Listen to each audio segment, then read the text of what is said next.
ലോക്സഭാ തെരഞ്ഞെടുപ്പിൽ കേരളത്തിലുണ്ടായ തോൽവിയിൽ സംസ്ഥാന കമ്മിറ്റിയുടെ തെരഞ്ഞെടുപ്പ് അവലോകനം കേന്ദ്ര കമ്മിറ്റി നിരാകരിച്ചു. സംസ്ഥാന കമ്മിറ്റി തെരഞ്ഞെടുപ്പ് അവലോകനം നടത്തിയത് മാർസിയൻ രീതിയിലല്ല എന്ന് വിലയിരുത്തിയതായാണ് റിപ്പോർട്ട്.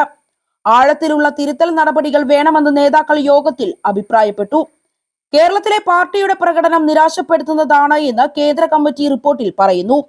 അടിത്തട്ടിലെ വോട്ട് ചോർച്ച CPM ദേശീയ നേതൃത്വം തിരിച്ചറിയുന്നുണ്ട്. ദേശീയ തലത്തിൽ CPM ഇന്ത്യ സഖ്യത്തിന്റെ ഭാഗമായത് കോൺഗ്രസിനൊപ്പം എന്ന പ്രതീതി കേരളത്തിൽ സൃഷ്ടിച്ചുവെന്നും ചില നേതാക്കൾ അഭിപ്രായപ്പെട്ടു. എന്നാൽ ഈ വിലയിരുത്തലിനെ ദേശീയ തലത്തിലെ നേതാക്കൾ എതിർത്തു.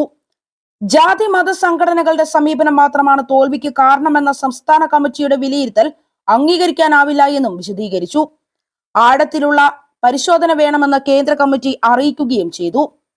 ഭരണവിരുദ്ധ വികാരം അതിശക്തമാണെന്ന വിലയിരുത്തൽ കേന്ദ്ര നേതൃത്വത്തിനുമുണ്ട്. എന്നാൽ മുഖ്യമന്ത്രി പിണറായി വിജയനെ മാറ്റണമെന്ന അഭിപ്രായം കേന്ദ്ര നേതാക്കൾക്ക് ഈ ഘട്ടത്തിലില്ല.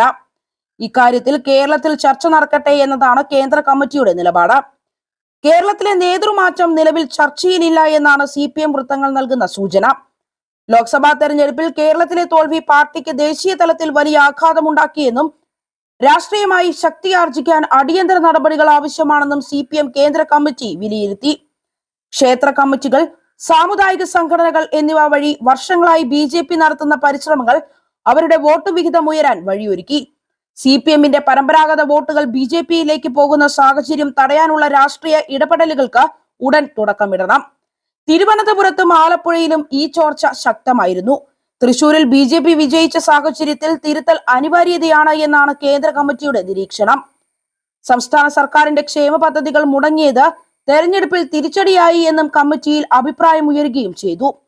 കേന്ദ്രത്തിന്റെ സഹായത്തോടെയുള്ള ചില പദ്ധതികളുടെ പണം BJP സർക്കാർ തടഞ്ഞതാണ് പ്രതിസന്ധിക്ക് കാരണമെന്ന് സംസ്ഥാന നേതൃത്വം നിലപാടെടുത്തു. കേരളത്തിൽ തുടർച്ചയായ രണ്ടാം ലോക്സഭാ തെരഞ്ഞെടുപ്പിലും എങ്ങനെ കനത്ത തോൽവിയുണ്ടായി, BJPയുടെ വളർച്ച എന്തുകൊണ്ട് തിരിച്ചറിയാൻ കഴിഞ്ഞില്ല തുടങ്ങിയവയാണ് പ്രധാനമായും പരിശോധിക്കേണ്ടത്. ഇന്ത്യ സഖ്യത്തിൽ പാർട്ടി സ്വീകരിക്കേണ്ട നിലപാടുകളും ചർച്ച ചെയ്യും. ഇക്കാര്യത്തിൽ കേരള ഘടകത്തിന്റെ വാദങ്ങൾ കേന്ദ്ര നേതൃത്വം ഗൗരവത്തിലെടുക്കും. കേരളം, ത്രിപുര, പശ്ചിമ ബംഗാൾ ഉൾപ്പെടെയുള്ള സംസ്ഥാനങ്ങളിൽ തെരഞ്ഞെടുപ്പ് അവലോകനം സംബന്ധിച്ച ശാസ്ത്രീയ വിലയിരുത്തൽ ഉണ്ടായിട്ടില്ല എന്ന് ജനറൽ സെക്രട്ടറി സീതാറാം യെച്ചൂരി അവതരിപ്പിച്ച റിപ്പോർട്ടിൽ വിമർശനമുള്ളതായാണ് സൂചന. ദേശീയ തലത്തിൽ കോൺഗ്രസിനെ മുന്നിൽ നിർത്തിയൊരു ദേശീയ ബദൽ എന്ന തോന്നലുയരുമ്പോൾ ഇത് ആഗ്രഹിക്കുന്ന കേരളത്തിലെ മതന്യൂനപക്ഷങ്ങൾ കോൺഗ്രസിന് അനുകൂലമായി വോട്ട് ചെയ്യുമെന്ന് സംസ്ഥാന സെക്രട്ടറി MV ഗോവിന്ദൻ അവതരിപ്പിച്ച റിപ്പോർട്ട് ചൂണ്ടിക്കാട്ടുന്നു. പാർട്ടി ആഴത്തിലുള്ള പ്രതിസന്ധിയെ അഭിമുഖീകരിക്കുന്ന യാഥാർത്ഥ്യം ഉൾക്കൊള്ളണമെന്ന വിമർശനമാണ് ചർച്ചയിലേറെയും ഉയർന്നത്.